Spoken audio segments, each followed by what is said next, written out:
Muy buenos días con todos. En primera instancia, deseamos que se encuentren bien y en unión de su familia.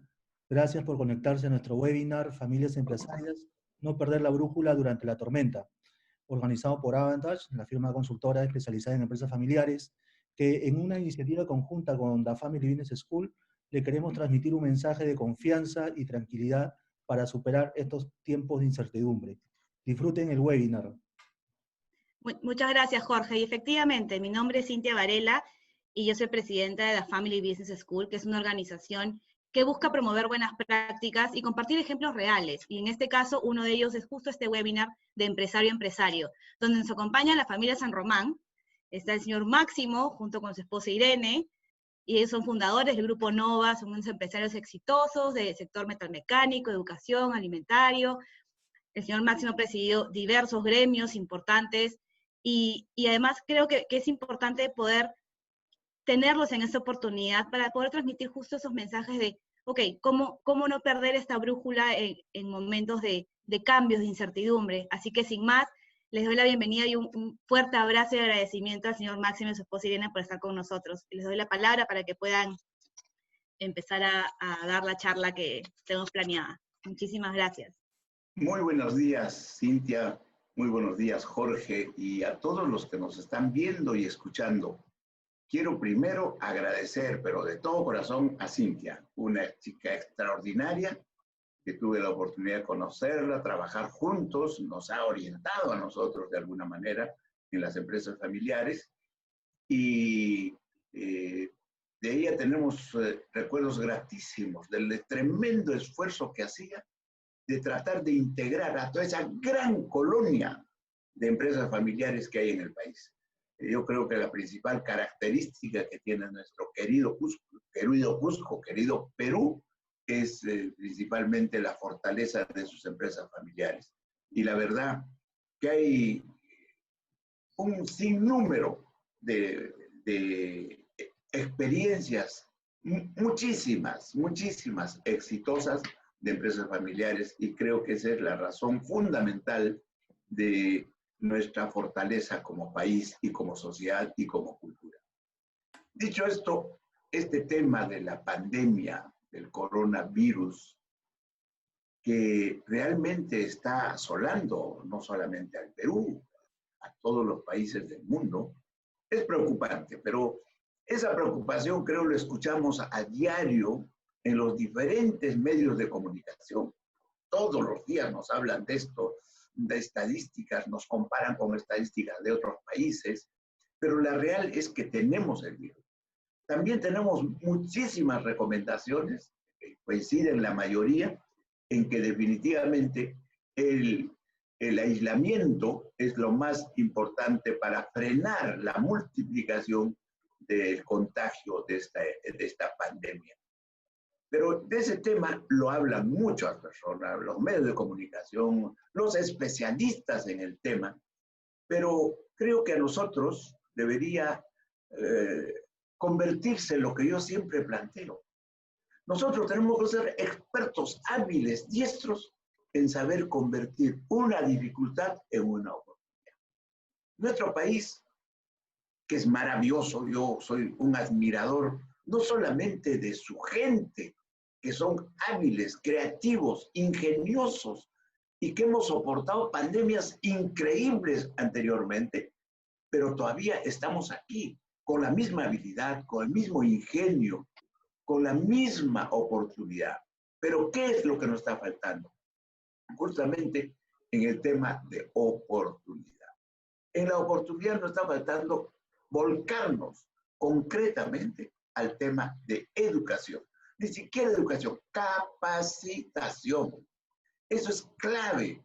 Nuestro país, así como tiene personas tan hábiles y brillantes, imagínate, Cintia, en una oportunidad que viajaba a China, que conozco hace 30 años y que para mí es un modelo de admiración y de seguir como un país que era inmensamente pobre, con 1.300 millones de chinos, donde habían pasado años antes una hambruna en el periodo de Mao Zedong, donde murieron 50 millones de chinos. Imagínate, pudo una persona, un señor Deng Xiaoping, una persona que discrepado con Mao logró enderezar y llevarlo a desarrollo.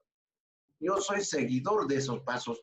He visitado como 20 veces China durante 30 años y lógicamente veo cómo va avanzando. Y la clave de ellos es la educación. Y también, evidentemente, lo que es fundamental es el apoyar a las empresas privadas. Imagínate lo que dijo Deng Xiaoping. Deng Xiaoping dijo, bueno, señores, a mí, yo conozco este país, conozco mi país, y a mí y a este país y al gobierno que yo voy a presidir, no me interesa que el gato sea negro o blanco. Lo importante es que case ratones. Entonces, pragmatismo es lo que necesitamos también invertir. Entonces, si un país tan pobre como China ha logrado ser hoy ya la primera potencia en el mundo, y en poco tiempo, en 30 años, en menos de una generación, imagínate que yo he conocido a muchachos, porque la primera vez que fui fue hace 30 años, a muchachitos que trabajaban en el área de investigación y desarrollo. Yo iba a comprar máquinas, averiguar máquinas, cómo podemos fabricar máquinas para nuestro sector agrícola, pecuario, industrial.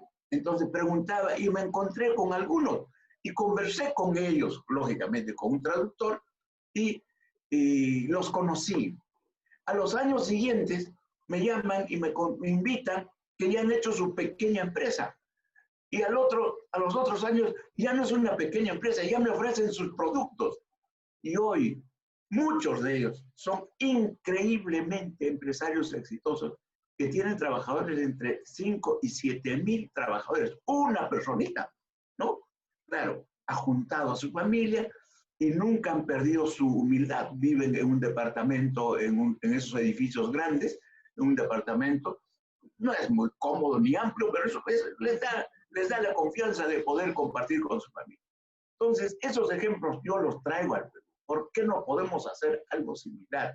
Yo he seguido haciendo, claro, esa vez, las primeras veces, no querían hablar nada del Tiananmen, nada del periodo de Mao que fue durísimo, nada de los 4 líderes que en ese momento eran, nada de la revolución cultural porque estaba prohibido. Pero hay habilidad para poder saber preguntar.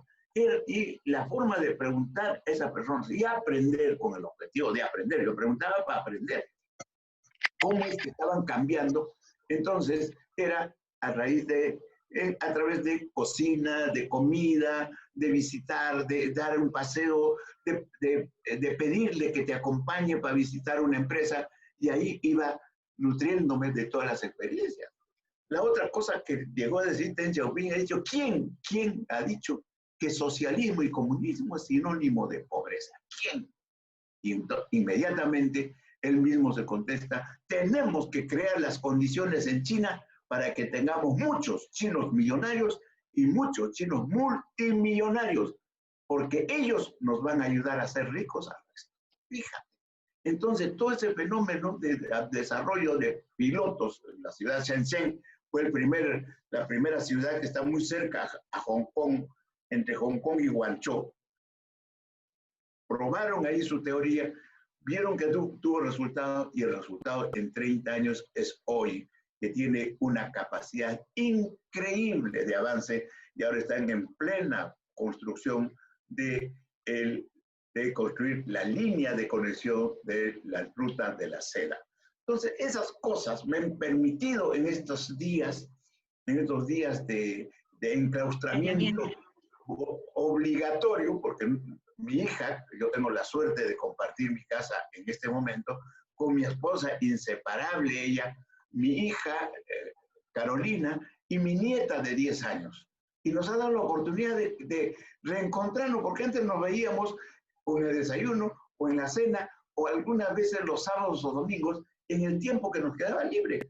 Pero hoy, al compartir con mi nieta, empiezo a cocinar. A ella le encanta la cocina, la pastelería, las galletas. Un día nos pusimos a producir, ¿por qué no hacemos tallarines? Que le encanta la pastelería con atún. Y yo le puse bastante cebollita picada, hice el rehogado, eso que le dicen, con un poquito de ajo. Ella le ponía la pimienta. O sea, lo pasamos bien, pensando que este enclaustramiento para mí iba a ser una prisión domiciliaria, ha resultado una especie de de motivo de aprendizaje permanente. Y eso es lo que recomiendo a nuestros amigos, a los que nos están viendo. No perdamos el tiempo. He comprobado, yo que soy reacio a la parte del Facebook, del YouTube, de Netflix.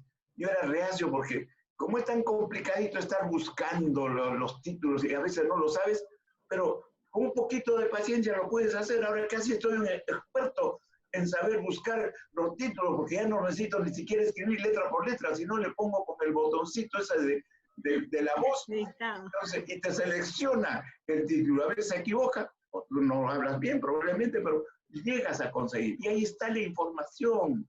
No tienen idea lo que he fortalecido mis principios básicos, porque no todo nos da la escuela, no todo nos da el colegio, no todo nos da la universidad. Yo tengo el privilegio de haber pasado por la Universidad de Ingeniería, pero siempre quedan algunas dudas. Entonces, con la intención de ayudar a mi gente, ¿qué hacemos? He empezado a estudiar el origen del acero. He pasado por la edad de bronce, del acero, y me doy con la sorpresa que los chinos, ¿no?, y los egipcios fueron los primeros en descubrir el acero, y casualmente, y eso me fortalece. Y lógicamente, si es bueno saber de dónde es el origen, ver las calidades de aceros que hay, porque hay aceros, nosotros tenemos aceros rápidos, aceros aleados, aceros al carbono y fierro fundido. Y eso, todo eso está explicado minuciosamente y con una metodología y pedagogía de profesionales. Entonces, yo creo que podemos ver esos temas como el acero, como también otros temas que a mí me apasionan, cómo es sacar de la pobreza a nuestros paisanos que viven por encima de los 3.500 metros, donde solamente crece paja.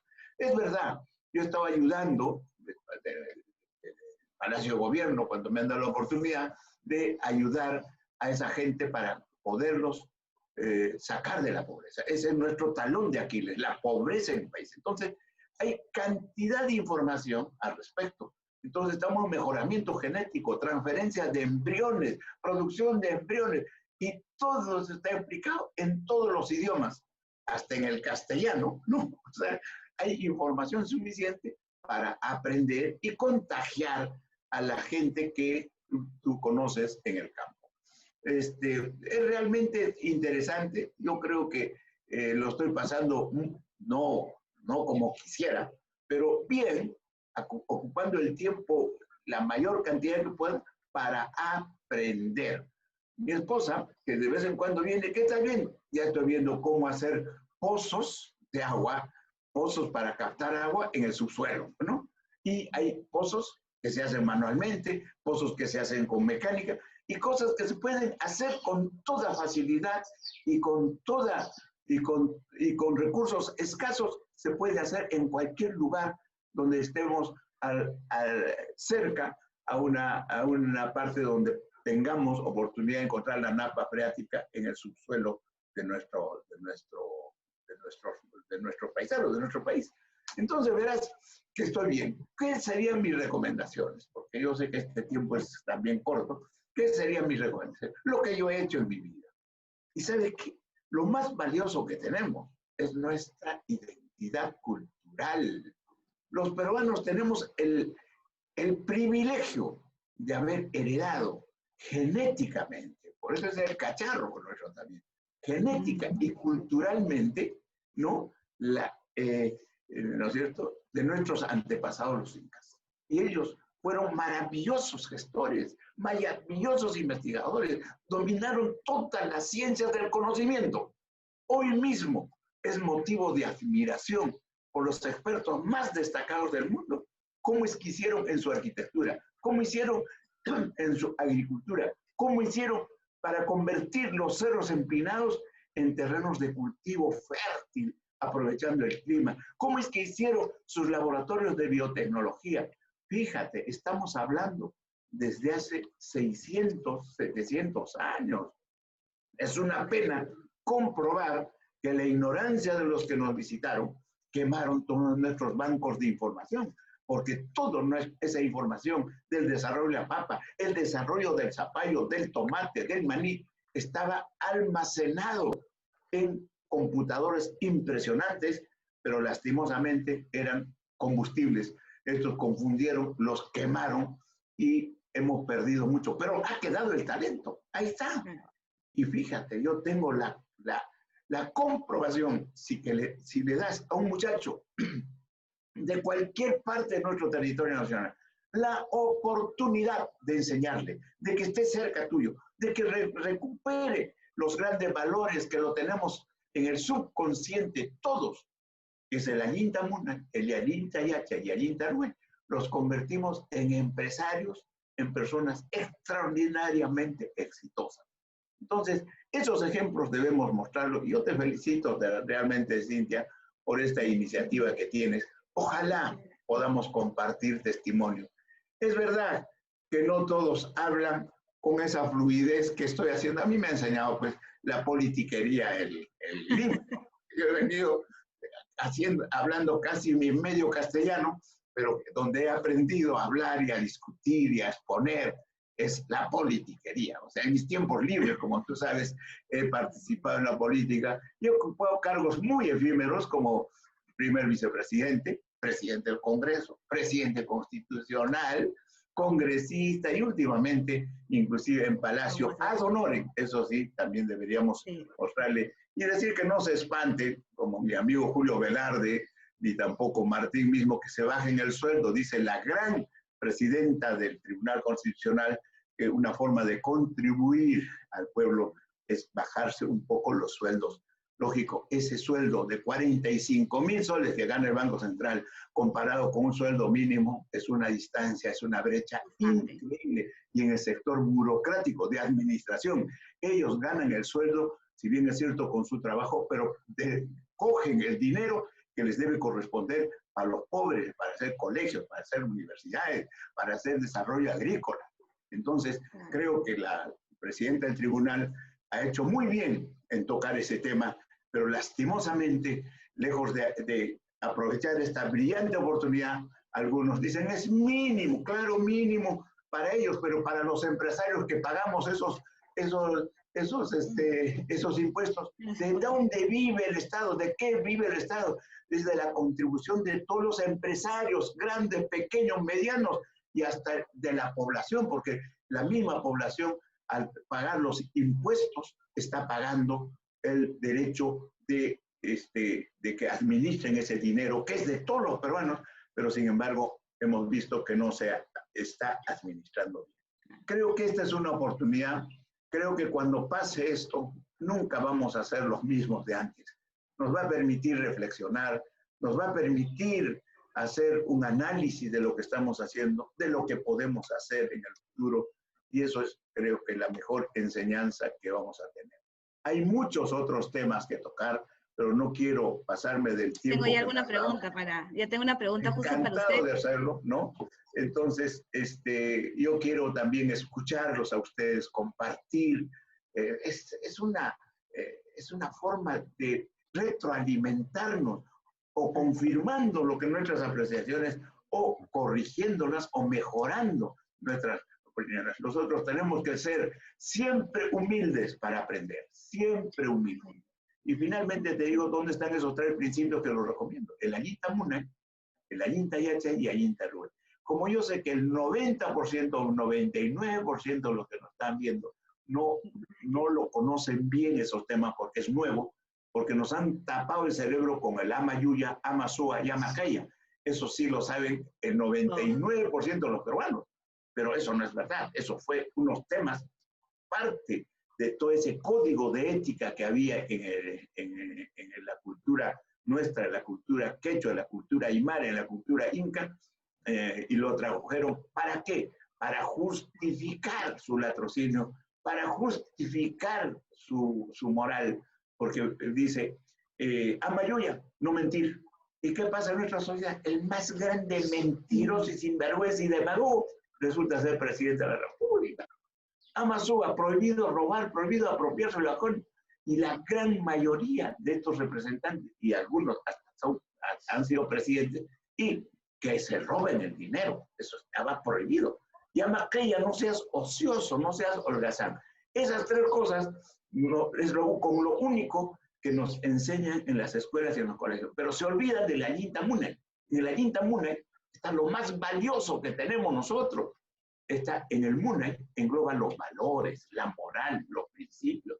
La traducción literal de la Yinta Munay es quiere bien, quiérete bien, ama a tu prójimo como a ti mismo, cultiva un alto nivel de autoestima personal. A la primera persona que tienes que querer, que tienes que amar, que tienes que admirar entrañablemente, eres a ti primero.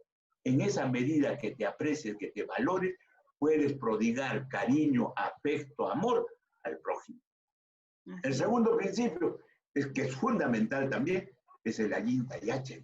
El Yache engloba el principio del conocimiento, la importancia del conocimiento. La traducción literal de Ayinta Yache sería: aprende bien, aprende lo buenos, capacítate bien, prepárate bien, entrena a tu cerebro a almacenar conocimiento en forma ordenada. ¿Cuál es el propósito? Para que cuando le hagas una pregunta, tengas una inquietud, le des tiempo suficiente a tu cerebro para que procese toda la información relativa a ese tema y que sea capaz de entregarte una respuesta positiva, una respuesta real, una respuesta inteligente. Esa es la razón por la cual es la importancia del conocimiento. Y hoy verás que en el mundo lo más importante es el conocimiento, y los países de primer nivel invierten hasta el 7% de su PIB en conocimiento, y nosotros estamos en 2.3, 3.5. Entonces, ese es el segundo principio. Y el tercer principio, que es tan igual como lo otro, es el Ayinta Ruay. En el Ruay es el principio que engloba la actitud de la persona. La traducción literal del Ayinta Ruay sería: Ayinta Ruay, todo lo que hagas, hazlo bien, hazlo con cariño, hazlo con amor, hazlo con pasión, hazlo con entrega. ¿Y sabes qué? Esos tres conceptos tienes autorización para poderlos practicar y poner en funcionamiento ilimitadamente. No debe haber ningún límite, ni para querer, ni para conocer, ni para el aprendizaje, ni para la actitud. Con eso quiero terminar y me pongo a disposición de ustedes para escuchar vuestras interesantes preguntas. Ya tengo tres preguntas. No, pero muchísimas gracias, señor San Román, muchísimas gracias, señora Irene. Efectivamente, creo que son diferentes oportunidades que nos dan este entorno nuevo que estamos viviendo, y sobre todo creo apreciar que al final hay diferentes iniciativas que se van realizando, y que claro, todos tenemos que poner la mano, poner el hombro, pero acá hay una pregunta que quisiera hacerle, que me han hecho llegar, que dice lo siguiente: Nova tiene más de 40 años y ha sobrevivido a muchas crisis políticas y económicas en el país. Como empresario, ¿qué reflexiones podría brindarnos respecto a los aciertos y desaciertos que a veces cometemos en los peores momentos de la economía del país? Yo creo que lo he sintetizado en parte al momento de decir que yo soy siempre optimista y quiero poner en práctica siempre algo que digo. Nosotros tenemos que ser expertos, hábiles, para saber convertir una dificultad en una oportunidad. Un error en una oportunidad. Tenemos que ser perseverantes. Y en este momento, donde todos nos tienen en casa y todos nos tienen frente a un televisor, frente a una computadora, tenemos que aprovechar esa oportunidad para aprender, para captar, para ilustrarnos y para seguir modelos que ya existen, porque no vamos a hacernos tampoco los inventores de la pólvora, ¿no? Entonces, creo que esa es la gran oportunidad que tenemos. Es verdad que yo recuerde, por historia, lógico, no lo hemos pasado situaciones dramáticas, pues, por ejemplo, el mismo acto de la conquista, de la presencia de los españoles, fue un episodio traumático donde nos persiguieron, humillaron, y hasta hoy no somos capaces de reaccionar. Por eso hay un inconsciente colectivo de deuda que todos nos debe a nosotros. ¿no? Eso hay que ver cómo podemos olvidar ese tema. Entonces, pero ha habido dramático, pero hemos sobrevivido. No ha pasado como en otros lugares donde han aniquilado totalmente, ¿no? A su mínima expresión. Aquí todavía estamos vivos y somos mayoría. O sea, esa debería ser nuestra ventaja competitiva. También hemos sufrido muchos contratiempos por egoísmo de nuestras autoridades y por mezquindades, como en la Guerra del Pacífico, por ejemplo, donde arrasaron con nosotros, destruyeron, se llevaron hasta nuestras bibliotecas, los otros quemaron nuestros grandes bancos de información de computadoras, pero los otros se llevaron hasta nuestras bibliotecas. Entonces, pero también hemos sabido sobresalir, pero ahí también hubo la participación de un cholo, y mi apellido está ahí, Cáceres. Si no es Cáceres, ¿qué hubiese sido de nuestro país? Porque estaban ya a un punto de aniquilarlos completamente, pero Cáceres fue con la gente indígena, con la gente más pobre, con la gente originaria de los incas, que se atrevió a convertirse en el demonio de los Andes y los corrió a los chilenos y permitió que se hiciera el acuerdo de paz, aunque lo firmamos en pésimas condiciones, pero ya nos habían puesto de rodillas justamente con la gente de la oligarquía de esa época. Eso también fue un drama increíblemente que afectó. Pero hemos salido también de ahí. Después ha habido otro episodio ya casi real, cuando estamos a punto de desintegrarnos como país. Ya se habían partido ya, parte a Colombia, parte a Brasil y parte a Chile. ¿Cuándo? En 1990. Ese periodo del 85 al 90, donde lo hemos vivido, donde hemos tenido una hiperinflación, donde teníamos que hacer colas por todo, donde realmente todos los organismos multilaterales, llámese Fondo Monetario, Banco Interamericano, Banco Mundial, nadie quería darnos un centavo. Habíamos perdido totalmente la confianza del sector financiero internacional.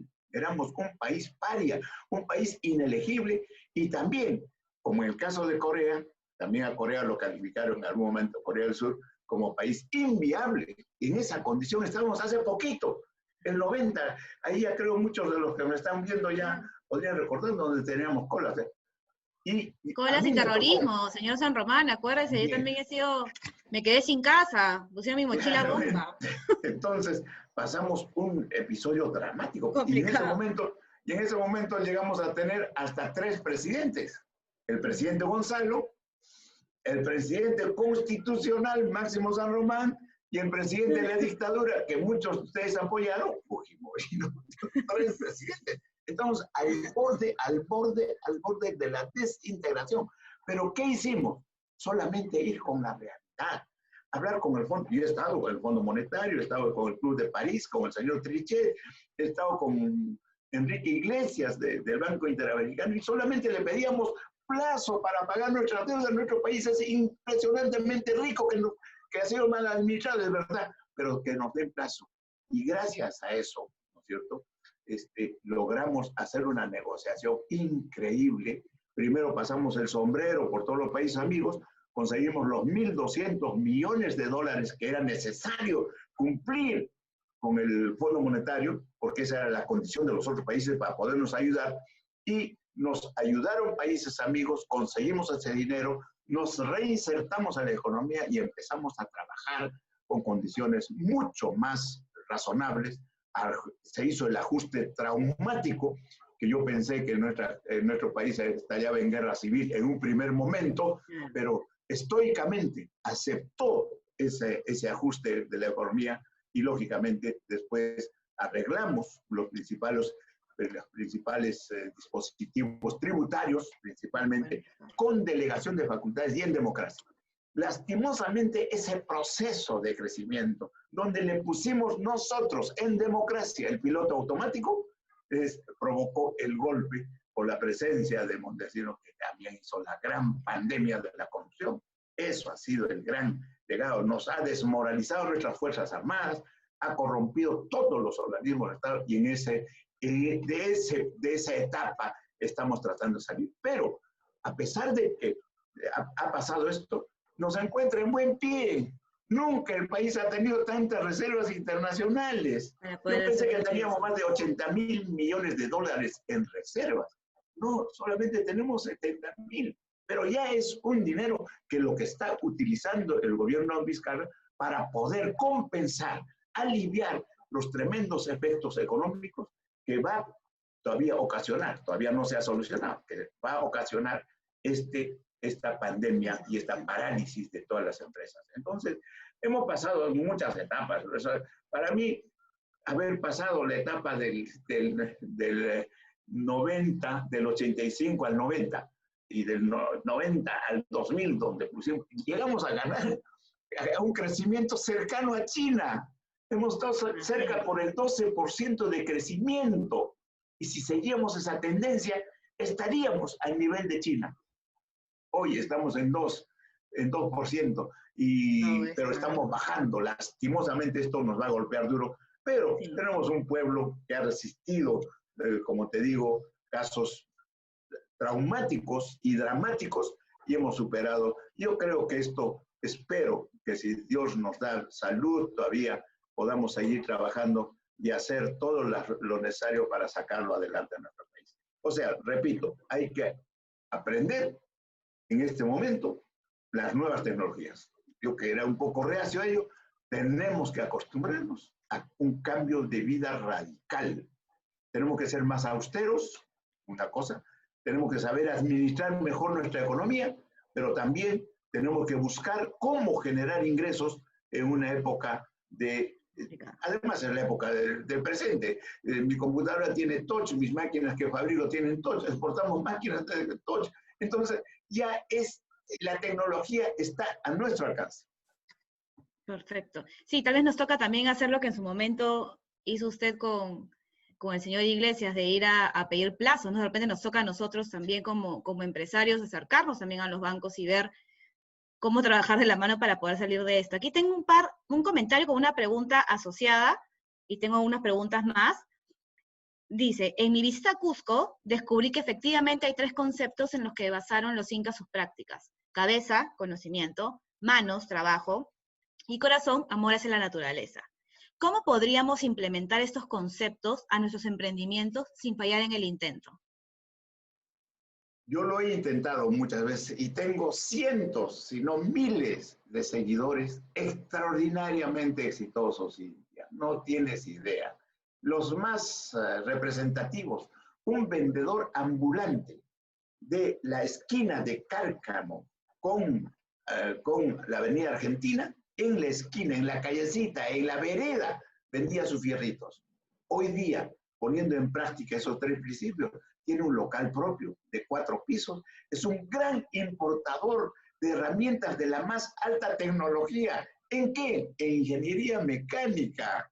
No tienes idea, este chiquillo, que además es un petizo, porque los huancaínos, los de Huancavelica son chiquitines. Visita, estoy yendo a Corea, estoy yendo a Alemania, estoy yendo a Japón, estoy yendo a Taiwán, soy representante de esto. Empezó comprando cositas pequeñas y ahora es un gran representante y referente. Y él no es solo, él ha jalado a todos sus paisanos. No tienes idea cómo ha crecido esa zona en desarrollo industrial. Y cuando ves los puestitos, cuando ves, porque yo fui padrino de uno de ellos y los encontré en la fiesta todos, ¿qué pasaba? Que eran de la provincia, eran sus amigos, eran estos, y todos tienen negocio.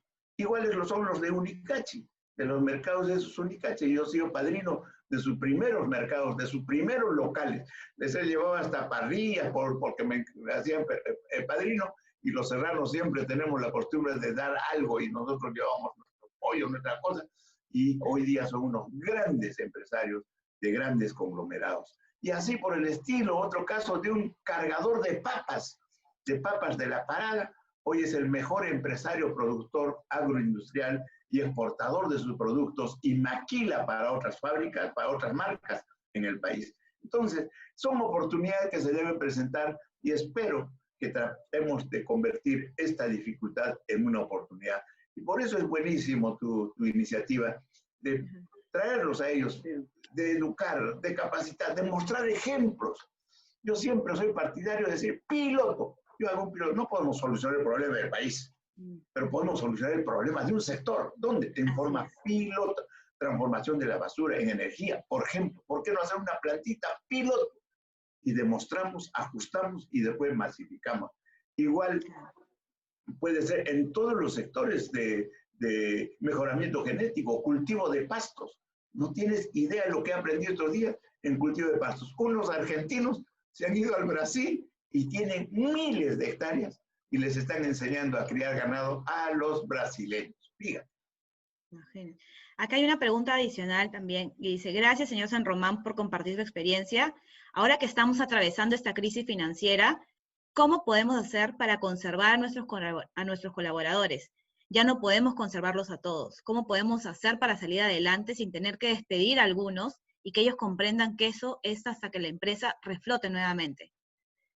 Me imagino que también es algo que debe estar pasando usted con sus empresas. Claro, yo creo que esta también es una gran oportunidad para valorar lo más valioso que tiene un país, sus empresarios. Ya le preguntaron a Winston Churchill cómo veía al empresario. Entonces Churchill, el que fue el primer ministro de Inglaterra, con la sabiduría. Yo soy muy seguidor de esas cosas cortas que transmitía. Y le dice, muchos ven al empresario pequeño o grande como una gran vaca lechera que hay que ordeñar y ordeñar. Otros ven al empresario como un tigre feroz que urge matar, hay que liquidar. Es el populismo, el socialismo, es lo que está destrozando nuestro país, que empezó con Perón en Argentina. ¿No? Hay que destruir, no sirve. Ahora mismo, Fernández está hablando de eso, es una pena escucharlos en esos temas. Pero dijo también Churchill, y no saben lo que verdaderamente es el empresario. Es un tremendo percherón. Percherón en Inglaterra es el caballo que jala carretas, un caballo, ¿no? Un caballo que tiene fuerza, que tiene músculo. Es un pobre percherón que hace todos sus esfuerzos para mover y trasladar una carreta muy pesada. Ese valor es de Churchill. Es el valor que le ha dado también Deng Xiaoping en la China y ha convertido a los chinos en millones y millones de empresarios. Entonces, yo creo que esta dificultad tiene que hacer entender, y ya lo está entendiendo, ya lo está entendiendo el gobierno, de que el dinero no es de ellos, es del Estado. ¿Y quién ha dado? Del Estado. Pero el Estado, ¿de quién? ¿De dónde ha conseguido el dinero? Del aporte, de la contribución, de los impuestos, ¿de quiénes? Principalmente de los empresarios y también de la sociedad. Lógico, al momento de comprar un insumo, ha pagado impuestos, esos impuestos se transfieren. Entonces, es el aporte de toda una población. Pero el principal gestor de la dinámica del movimiento, el principal gestor de puestos de trabajo permanentes es el empresario, pequeño, mediano o grande. Entonces, esta oportunidad debe ser motivo para que el pueblo valore el esfuerzo del empresario. Y efectivamente, tenemos una gran disyuntiva. ¿Qué vamos a hacer para poder retener a nuestros trabajadores? Para que no sufran tanto. En el caso nuestro, hemos decidido seguirles pagando en forma adelantada, si quieres, sus sueldos, porque no lo podemos dejar sin salarios, porque sabemos que viven, esperan sus salarios semanal, quincenal o mensual. Entonces, pero ¿hasta cuándo? Ese es el tema, ¿hasta cuándo? Una empresa vive de sus ventas, vive de sus ingresos, y no hay ingresos, ¿con qué va a pagar? Entonces, el Estado ha tomado la decisión de apoyar en forma de préstamo con garantía del Estado para poder solventar y hacer que los empresarios no despidan rápidamente, sino los mantengan un tiempo más. Ojalá hasta que pasen los efectos de esta pandemia. Claro. Perfecto, acá tenemos, entonces, dicen, ¿no? Máximo a nivel general, el mensaje es aprovechar también estos días de encierro para capacitarnos, pero específicamente preguntan, como empresa familiar, ¿qué ventajas podemos encontrar en esta situación, en esta coyuntura? Y además dice, gracias por la charla, nadie mejor. Ya, ¿qué ventajas? Yo creo que es tremendamente ventajoso. Primero, la ventaja de habernos reencontrado. Como yo he hecho que lo transmito a ustedes también, que la mejor inversión que podemos hacer es integrar a la familia. ¿Y qué forma tenemos de integrar a la familia? Integrar a la esposa en la actividad empresarial. Por eso es la parte. Y ella integra a sus hijos y irradia a nuestros hijos. Entonces, en nuestro caso, ayuda tremendamente a fortalecer esos lazos de confianza, esos lazos nos da tiempo para comentar. Es verdad que las esposas, en el caso mío también, supongo que la mayoría, como son las más proactivas, son las que llevan todo el peso de la preocupación. Nosotros somos más relajados, somos más pragmáticos, observamos, ayudamos en la medida, pero tampoco obstaculizamos. Yo creo que no es el momento de obstaculizar. Y también decir algo, no podemos llorar sobre leche derramada. No podemos. ¿Qué hacemos? ¿Vamos a recuperarlo? O sea, lo que pasó, pasó. Hoy es el primer día de lo que podemos hacer. Hoy. No ayer. ¿Para qué? Ayer pasó. Entonces, el tiempo es irrecuperable. Entonces, yo creo que esto va a significar, y espero que me escuche, una fortaleza para unir a la familia, unir a los hijos, unir con los nietos. Sería ideal que estuviéramos viviendo como un kibutz, como los israelitas, todos juntos, pero lógicamente estamos en nuestra casa, pero tenemos este medio de comunicación y todos los días nos llamamos, nos deseamos suerte, preguntamos por la salud de nuestros familiares. Es verdad. Y acá tengo una pregunta adicional, y con esta vamos a cerrar, que dice lo siguiente. Buenos días. ¿Cuánto crecerá la informalidad en las empresas después de esta crisis? Me refiero a que el hecho de sentirse obligados a pagar las planillas y liquidaciones durante una crisis hace pensar al empresario que estar alineado a la legalidad y formalidad en estos casos pone en riesgo la vida de la empresa. Esto me recuerda algo que me encargó el presidente, ¿no? Ver cómo poder ayudar a nuestros mercados para que se modernicen. Y al momento de hacer el estudio más profundo de los mercados, vemos que todos los mercados, o la mayoría de los mercados en el país, está privatizado, está en manos de sus comerciantes. Entonces, ¿cómo el Estado puede financiar un local? No, sería pues un mal uso del dinero. Entonces, vi que por qué no ellos podían ser gestores de una cooperativa, de una organización social, aprovechando que ya están trabajando juntos. Entonces, era el tema del financiamiento, ¿no? Entonces, dije, ¿y a qué interés están consiguiendo? En esa época era 22%, 25%, 30%. Yo decía, ¿pero por qué? Y yo teniendo contacto con los organismos crediticios privados, porque tampoco se trata de arrimar todo el Estado, privado, dijimos, oye, ¿por qué tú me cobras 5% y le cobras a mis paisanos 30%? Ah, no, es que el problema es la cobranza. No tengo seguridad de que me puedan pagar el crédito. Entonces, ¿qué hacemos? Hay que utilizar la habilidad. Fíjate, ¿qué hacemos? Si el Estado nos garantiza, como está haciendo ahora, fíjate, después de tanto tiempo hemos desaprovechado, si el Estado nos garantiza, nosotros le prestamos. Ah, el Estado. Entonces dije, no, el Estado no puede garantizar, pues, no, porque es dinero de todos. Pero podemos fortalecer los fondos de garantía, el FOGAPI, por ejemplo. Entonces empecé a hablar de FOGAPI, fui a hablar con Martín Notti, fui presidente también del FOGAPI, para fortalecer. Necesitábamos, para fortalecer, porque tenía poco dinero, los fondos de garantía pueden prestar o pueden garantizar hasta 10 veces su patrimonio. Entonces, en ese momento el patrimonio de FOGAPI era pequeño. Entonces, como el crédito iba a ser muy grande, una cantidad más o menos de unos 4.000 a 5.000 millones de soles, ¿no? Entonces, dije, no, hoy hablé con el ministro de Economía, hablé con el presidente, le dije, oye, ¿sabes qué? Necesitamos fortalecer el fondo de garantías. Y con el fondo de garantías le garantizamos los créditos, pero para garantizar el crédito vamos a exigir que sean empresas formales. Fíjate. Entonces, pero el crédito no lo vamos a pagar, no lo vamos a pedir al 30% ya. Que no sea el 7 o 5% que nos cobran, que sea 7, 8 o 9%. Que los bancos aceptaron. pero con esa garantía.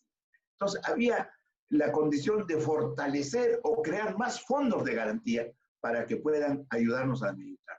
Entonces, de esa forma, podíamos formalizar a los microempresarios. La mejor manera de formalizar a un microempresario es con el crédito, pero con el acceso al crédito. Porque los microempresarios, cuando yo, Irene, empezamos, pagamos hasta el 600% de interés al año a los agiotistas. Había una señora que nos prestó 100,000 soles, recuerdan esa vez, y me entregaron para la primera cuenta. Yo ilusionado recibí los 100,000. Me entregaron apenas 70,000 en efectivo y los 30,000 se cobraron por mes adelantado, la garantía de pago y no sé qué cosa. Acepté los 70,000 y pagué el interés del 600% por los 100,000. Pero eso nos permitió desarrollarnos, pero nos retrasó de repente, y eso es lo que retrasa a un gran sector informal. El sector es informal, ¿por qué? Porque tiene mucha agresión, recibe mucha agresión de parte de los organismos fiscalizadores del Estado. En esa época, cuando nosotros iniciamos, teníamos el Seguro Social, el Ministerio de Trabajo, el Ministerio el Senati, el municipio, y todos a fiscalizar, a buscar, y lógicamente estamos arrinconados. La única forma de trabajar era entrar las materias primas en las noches y salir en las madrugadas, porque tenías que correrte, porque si veías a una persona con su maletín delante de la puerta de tu taller, que trabaja la puerta cerrada, simplemente te da escalofrío, por lo menos tiembla, porque de repente es alguno de los organismos fiscalizadores. Yo creo que tenemos que combatir esa parte. No podemos hacer que nuestro pueblo sea un pueblo 70% informal. Tenemos que formalizarlo, pero hay que buscar las herramientas para formalizarlo. Y eso es el acceso al crédito, acceso a la capacitación, acceso a la transferencia de tecnología, que ese sí debe ser la función principal del Estado, y para eso tenemos que asignarle más presupuesto al sector de educación y formar mucho más carreras tecnológicas, porque nuestro país es rico en producción de recursos naturales, renovables y no renovables que tenemos en abundancia, subutilizados, y no lo utilizamos del todo para poderlo hacer crecer porque no tenemos los medios y la capacitación necesaria. Perfecto, muchísimas gracias. Yo voy a dar unas líneas de un poco resumen de todos estos conocimientos, esta información que nos han brindado, y les agradezco. Es como no solamente mantener la calma, sino esta capacidad para poder convertir las dificultades en oportunidades. Creo que siempre hay una luz al final del túnel, a veces es difícil verla, pero que nuestra habilidad, nuestro nivel de emprendimiento, somos moscas, pues. Entonces, y hemos pasado tantas cosas que vamos a poder salir adelante, pero con el esfuerzo de todos también. Ahí es un compromiso, como bien menciona, no solamente de la empresa privada, estamos hablando también de un compromiso de la sociedad civil, un compromiso del Estado, que creo que todos estamos, dentro de todo, dando nuestro mejor esfuerzo para poder juntos salir adelante de esto. Sobre todo, no solamente el acceso a la educación, que creo que una clave para el desarrollo de cualquier país es la educación, la capacitación, el apoyo a las empresas que hemos visto. Y creo que en esa circunstancia también el momento de aprovechar para reencontrarnos con los que más queremos. Creo que es un momento importante para ir combinando y la importancia de la familia también como motor dentro de cualquier emprendimiento. Y por otro lado, del mismo emprendedor, en seguir capacitándose, en buscar información, en mirar qué es lo que están haciendo también otros países, hacer lo que se conoce como el benchmark. Y trabajar como en el acceso a educación, créditos, tecnología. Creo que esos son uno de los elementos importantes. Yo quería cerrar también con este comentario que me han hecho llegar, Julio, que dice: muchas gracias por la charla, por la propuesta y la experiencia de un empresario experimentado del Perú profundo. Y creo que eso ha sido una de las cosas más importantes que hemos podido determinar acá, es ver en ese tipo de charlas, como las llamamos, de empresario a empresario, poder compartir, ok, ¿qué estamos haciendo? ¿Qué podemos hacer? Y un mensaje de aliento, que a veces también es tan necesario en una circunstancia como la que estamos viviendo, con tanta incertidumbre, con tanta ansiedad, y que a veces nos sentimos que es un poco complicado, pero hay que buscar también otros elementos para poder crecer a nivel personal y profesional. Y es en ese sentido que aprovecho y yo les hago una invitación a todos ustedes para que se sigan uniendo a todas las actividades que estamos realizando de la mano Avantage con la Family Business School. Nosotros como Family Business School nos encargamos de de estar desarrollando ese tipo de actividades de empresario a empresario y también algunas otras con capacitación. Por ejemplo, la próxima semana tenemos una que se llama Cash is the King, que son algunas medidas para poder cuidar justo la liquidez durante el aislamiento social que tenemos. Así que los invitamos, les vamos a hacer llegar la invitación, la información.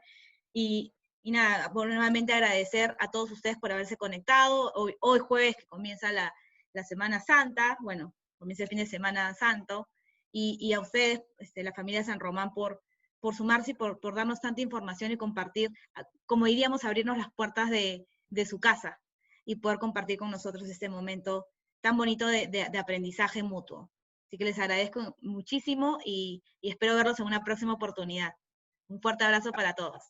A ti, Cintia, muchas gracias también, pero no te olvides que lo más importante también, no solo la educación, son el cultivo de valores morales y éticos que empieza en casa. Hay que fortalecer las familias. Muchas gracias.